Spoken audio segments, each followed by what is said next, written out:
now we are starting December, the last month of the year, which is not a full month working wise. If we talk about US, we have two, in fact, with this one, 3 weeks to go until Christmas. Then it's Christmas, Santa Claus, family, end of the year, New Year's resolution. Someone might go to a party, someone. I think we should be all grateful that we lived through this. If you since history, this is a situation we are repeating in hundreds of years. As the Chinese said, or as the Chinese sign for crisis means, it means problem and opportunity. So let's use that at least to be grateful for the lessons and from. So today we'll talk about furniture. No, I'm kidding. We will not talk about furniture. Although my first job after faculty was in a company that was dealing with furniture, and it reminded me of some other things of how when I was approximately your age, 24, I had a strike in manufacturing, but that's not the topic of the day.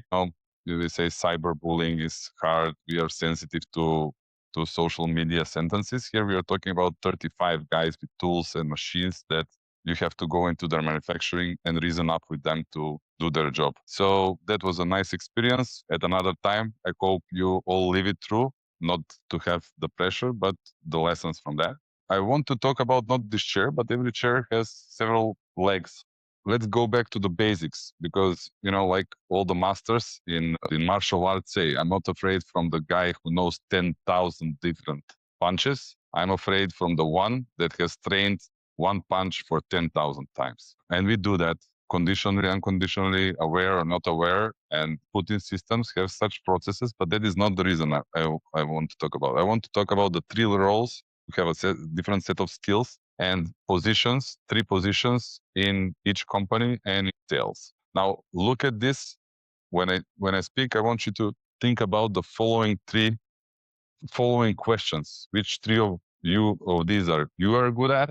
Which our company is good at, more or less. Maybe you have some proposals for improvement. And the second question is regarding that. Which people are good at each of the 3?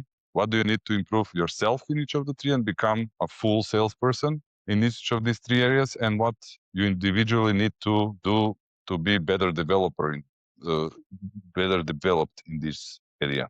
What do we need is the question for sales teams and input, but also ask yourself about that. And also the third dimension is where we at for the clients we are serving, because we are serving clients and we are filling their need. Looking at it in general, finder is the one that finds prospects, right? Knows how to approach them and gets close to them. So in theory or in practice, we are mainly supporting companies in the area that they don't have enough, let's say, developed positions and skills, which is finding prospects, finding people to talk to, getting them through a process and getting them to a closer or to our sales executive or our client's salesperson who will do the close and make them a client of the company we are serving. But let's take it, every company in the world has these 3 positions. Finders. Now, when we talk finders, we are talking about prospecting. We are giving a lot of credit to technology, and that's true. But finding people, have in mind, there are only 3 types of people we can talk to. People you don't know, people you know, and people your people know. So I will repeat that again. When we are talking about prospecting, we're not talking only on going to an event and, changing business cards or going to an online event and then, hello, we were at the event. Those are also types of prospecting, but we are talking about getting contacts and getting introduced to people that we don't know, we know, and our people know. Why I'm setting these 3? Because if we look at conversion rates, we are in the business of getting to people we don't know. So of course, the lowest conversion rate is there. The second lowest to highest is our friends, the people our friends know, and the biggest one is our warm contacts, as we popularly call them, on people we know. Now, finder, non-invasive people, usually people that are prepared to make a relationship, understanding, empathy, to get the small part of the presentation. They might follow up or no. I'm now referring to the basic skills of a salesperson. So they might follow up, you might meet them, get their levels of relationship you're building. So the best one would be from call contact to have family dinner, but not necessarily that is needed for doing the business. And that's why I say we have levels. So from basic introduction from tools and aspects of social media, inbound, sales funnels, LinkedIn. Those are just tools and positions. When we talk about Finder, and I'm not now speaking about the sales tools we have or the sales approach we have or the sales channels. I'm talking about the role, position of people who are good at finding and talking to people. And there is a spoiler there.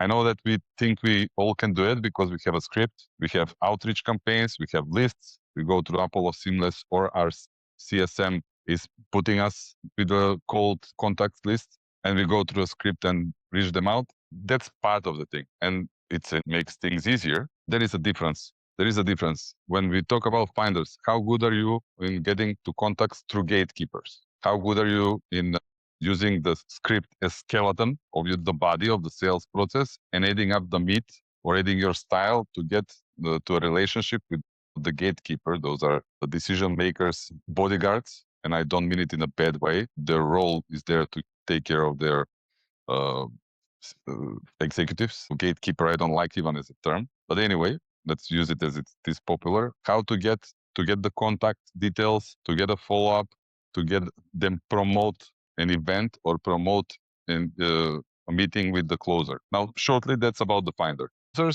Now, I see there are some guys in SDRs that said, okay, I want to become a closer, I want to present. Presentation is one set of skills. Closing is handling objections. Closing is usually when we talk about salespeople, and the ego and the proud is the closers. So most of the companies focus on closers, having enough closers. Like, if I hope you all watched the webinar, and there is part of it on LinkedIn and Facebook promoted. Like, we have a conversion problem, we have a closing problem. No, we have a top of the funnel problem.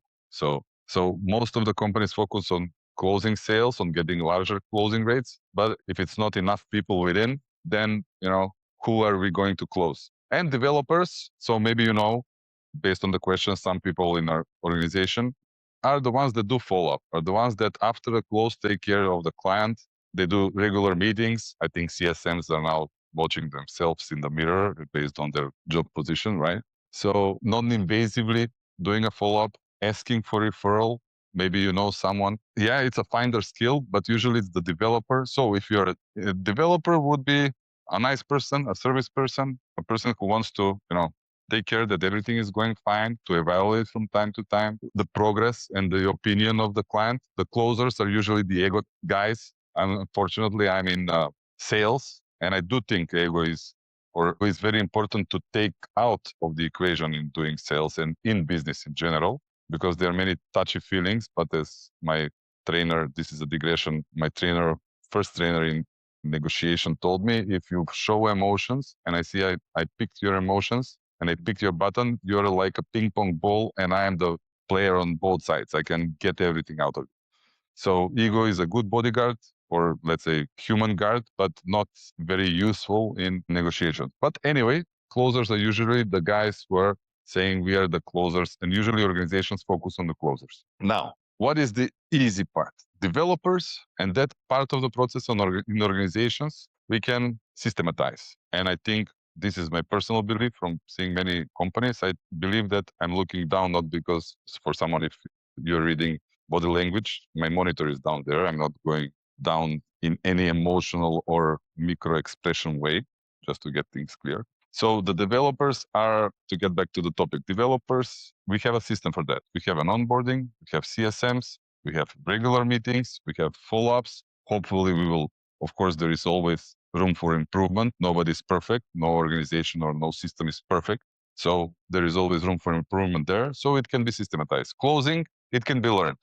The good news. The bad news is, there are different types of closing, but closing is handling objections. Good closers, from all experience from all different inputs, objections handling, but sometimes we handle them as robots, as well as I heard some of the phone, sometimes we do the scripts as robots without listening to the other person, and then marking them as bad fit or not interested. And in reality, we were not listening to what they were saying. So finders have these all these have people skills, but finders have these people skills of getting people to know to. And finders, if we talk about it overall, are the most valuable ones in each organization. Because without people to talk to, you have no one to close and no one to then, after it's closed, to develop. So finders are key because that's the input. In our example, a juice factory, those are the fruits coming into the juice factory.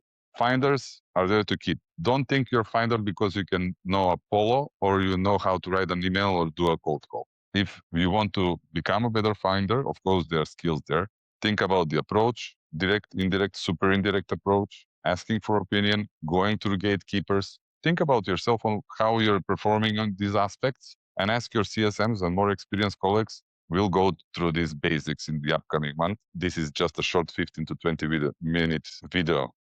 Think about how good you're doing, how you could improve, and what you would need to build a relationship, get people to hear you out, use the scripts. I'm not saying don't be creative. I'm saying the scripts are there as the skeleton of the body. The meat is afterwards.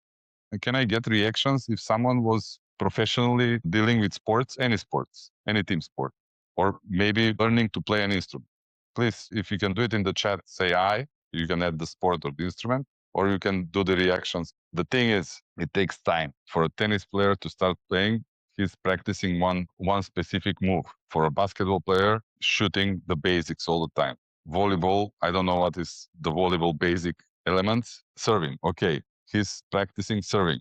So the point being is we need to learn the basics, and sometimes in that process we will make mistakes, and of course that's how we learn. Without mistakes we cannot learn. However, we need to repeat it, but don't, after you learn it, don't become a robot. The finder might use the script to get people, but we need to think about how to get our bodyguards, how to get a number, how to get, maybe you know someone that is in need of this. Maybe you are not. If you're not responsible, who is the person? Yes, we have it scripted, and that's good because you have the basis and the skeleton. Find your style to have better performance. For closers, handling objections is key. However, I would say there are three other things, or the three main things, because we can have the 20 objections. Now we have tools. We are no longer with knives and sticks. Now we have sales collateral in Excel. So we are really with shotguns and cannons and even tanks and probably some drones coming up in the rise of the avatars campaign, but that's a different story. So for the closers, first is empathy for understanding the client's needs, not features, how we can do that, but with understanding what they really need. And bridging are key. There is, for any client, is to bridging the gap where they want to be and when they are. And they're not always honest, or they don't know always how to put it exactly. So we are selling some specific product or service that should help them bridge that up. Now, empathy doesn't mean following through without care. In parallel to that, and that's still number one, empathy, is don't give a damn on the results or on the outcome. Empathy for the needs of the client without emotional connection that you must make the close, that this must be your client, because those are the most common mistakes, and get onboarding or getting closing the clients which we were really not a match. The second one is diagnosis. Diagnosis, how to say it? Yeah, analysis and diagnostics of where the client is and where they want to come. And if we can help them bridge their gap, that's the perfect client for us. And the developers is service. So these are the three main positions. Think about it, how we have it. I think we have all of them. Of course, we can improve all of them, but mainly think, where are you good at? They're great closers, but without being finders, we still cannot earn enough money. We still cannot make enough closes. If we have meetings, as the target is with one of the two prospecting campaigns we are setting for next sales, hopefully we will have minimum 300 new client meetings per month for the sales team. Question is just if it's February or March or maybe even January. So then we will see who is a good closer. Ask yourself, which of these three are you good at? Which of these three the company is good at? No need to ask yourself. Maybe some of you do. Which people are good at each of the three or in a combination of the three? And what you individually need to do to be better developed in these three areas. Thank you, guys. That's it from my side for this Sales Wednesday on 1st of December, beginning of the last month of 2021. So I get prepared to do your quota this month. I would be happy that each of you overcomes the quota, no matter of all the obstacles, the quota you have on your client that you're working on. And I really mean it. I really do hope that each of you gets over the quota you have. There is always a light at the end of the tunnel. In this case, I was wondering myself whether the light at the end of the tunnel was the lightsaber of Darth Vader, but now I'm sure it's not that. It's quite a good light at the end of the tunnel of this year. So from January on, I do expect that many of you will be astonished, but most importantly, I think many of you are crucial to bring the company to the next stage, and that together we can make 2020 the best year for development and for all our lives, monetary wise and otherwise. Thank you, guys. Thank you.